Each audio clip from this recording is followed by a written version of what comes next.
Psychology bits అండి. వ్యక్తి పరిసరాలలో నిర్వహించే కార్యకలాపాల శాస్త్రీయ అధ్యయనమే మనోవిజ్ఞాన శాస్త్రం అని పేర్కొంది వుడ్వర్త్ అండి.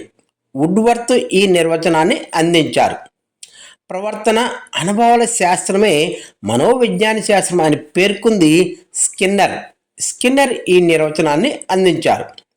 ఆత్మలో జ్ఞానం ఇమిడి ఉంటుందని, దానిని చైతన్య మానసిక స్థితిని తీసుకురావచ్చని తెలియజేసిన గ్రీక్ తత్వవేత్త సోక్రటీస్. సోక్రటీస్ ఆత్మ మరియు జ్ఞానం గురించి ఈ భావనను కలిగి ఉన్నారు.